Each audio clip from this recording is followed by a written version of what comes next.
What's going on, guys? It's your boy, John Liquidator, coming back with another video. So it look like Caitlin Clark is officially headed to the NBA, according to Reggie Miller. Guys, for this one here, we got to go all the way up to Indy. Let's get it. Let's go.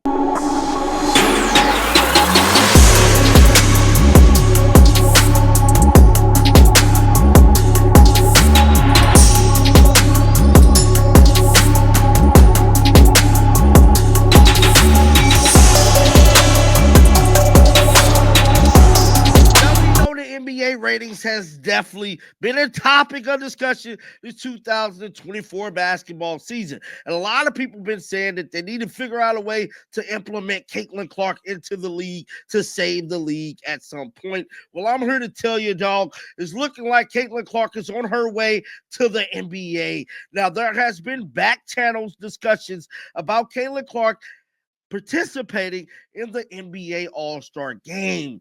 Well, Reggie Miller just went on record moments ago, and he has confirmed that is true. Caitlin Clark, and she's not coming alone, Sabrina Ionescu as well, will be taking part in this year's All-Star Game, along with Steph Curry and Klay Thompson. Now, the two Splash Brothers is currently broken up, but it looked like that is not stopping them for possibly teaming up together to face off against Caitlin Clark and Sabrina Ionescu. Now, this story broke on Twitter moments ago. Let's pull up some of the tweets right now. You guys just seen from this tweet right here, someone stated, did Reggie Miller just leak the All-Star Game Saturday shootout playing Sabrina Ionescu and Caitlin Clark versus Steph Curry? Why Klay? I still feel like Klay can still become a great sharpshooter. Another fan stated, this was always going to happen anyway. I wouldn't call it breaking news that Kayla and Sabrina are participating. The fans will watch in their millions. It will be the main event. Now, I believe this is definitely going to be the main event of the hour of All-Star Weekend. Anything Caitlin Clark is connected to is going to be big. And I'm telling y'all right now, there is no exception. Her taking part in this All-Star Game is going to be legendary, and it's definitely going to be history in the making, dog, because I'm telling you right now, this is going to break the internet. Now, it just came out about an hour ago, so it really has not hit news yet that she will be taking part with it. But I'm telling y'all, once this thing go mainstream, ESPN is going to be talking about it. Everybody's going to be talking about it all the way up until All-Star Weekend. And I'm excited, man. We haven't seen any basketball of Caitlin Clark since late September. Just for her to even, shoot around is like just exciting to see. Another fan stated, we already won tonight. Reggie Miller was talking about Caitlin Clark and Sabrina versus Klay is happening. Yes, I believe it's happening. Somebody said, Reggie, I respect Reggie Miller, but it's giving bitter. Now, something else that is going on is TNT. Now, we know the current collective bargaining agreement with them and the NBA is currently, not what it is. Well, I'm here to tell you, dog, they is letting it be known that, yeah, man, look like this will be the final, yes, the final rendition of the All-Star Game on TNT. I'm here to tell you guys it's a bittersweet moment. Sports Media Watch put this out about an hour ago. They stated, our last All-Star Game on TNT, Brian Anderson notes on air, you don't get a ton of on-air acknowledgments, but that a network is losing its rights. Now, somebody said NBC has it next year. Sports Media Watch stated, yes, next year and every year through 2036. Also, the MLK Day games will be on NBC and Peacock. Caitlin Clark is headed to the NBA. She will be taking part in this year's All-Star Game 3-point contest. Moving on to another story that is her teammate, Kelsey Mitchell. She was cored by the Indiana Fever, and a lot of folks are still wondering, is she staying? Is she going? I thought it'd be great to check out her exiting interview just to kind of let us know how her mindset was going into this offseason. So I feel like this would be a good time to rewatch that and just, catch up on it, and just this could kind of give us an idea whether she's going to stay or go. But with all that being said, let's roll some of this footage. You this a lot throughout the season, but now that it's over, you had the playoff experience. What did this all mean to you to have this season finally crescendo the way it did and have accolades come your way, both on a team and personal level? Oh, man, I was grateful. I didn't know how I was going to get through this year. And so, I first thank God, because I was just telling Mr. Ed, like, I went through a lot internally. A lot of what I went through, I relied on my dad for. And not having that voice, not having that, like, sense of, like, connection, physically, indoor, psychologically, mentally, etc. That was tough. And so I had a village of, like, other 11 ladies that willed me in a lot of places I didn't think I was capable of going. But it was definitely a paramount year for me on so many different levels. So I was grateful for the year. Coach James and Chloe. Erica, Grace just talked about, people supporting her throughout everything. I feel like you're the biggest supporter of anybody wearing Fever stuff. Where did the energy come from you personally? And then, why is it so important for you to put that out there for everybody who touches, Fever things?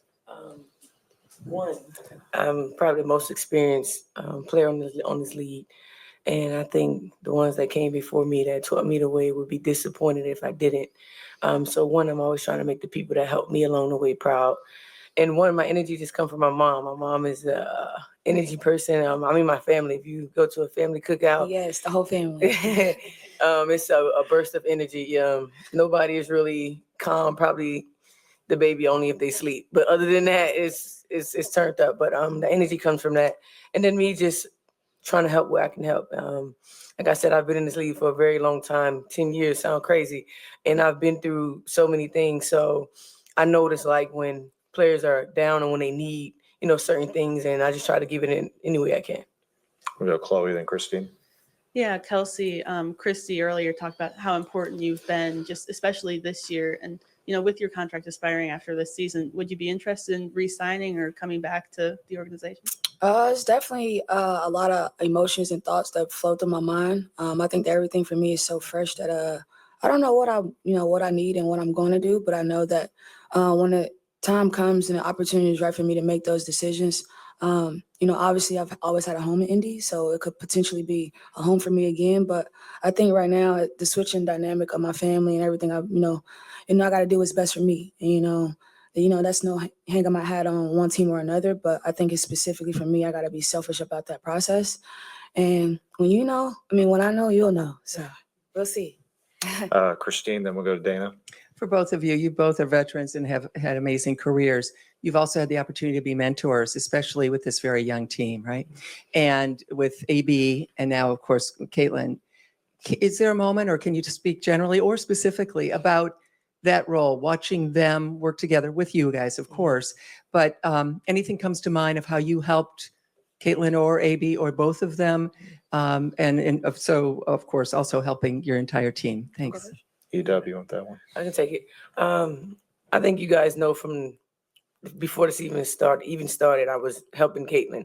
And I think from a perspective of a veteran, knowing that when you play the same position as a veteran and you're a rookie, I think the transition is always hard. And for me, I don't like weirdness. I don't like awkwardness. I'm very honest. I'm very direct. And I didn't want anything to be weird or awkward that she couldn't come to me. And knowing that, I knew that it's a possibility my spot would be taken. I didn't want her to feel like it was heavy on her. So that's why I reached out early on.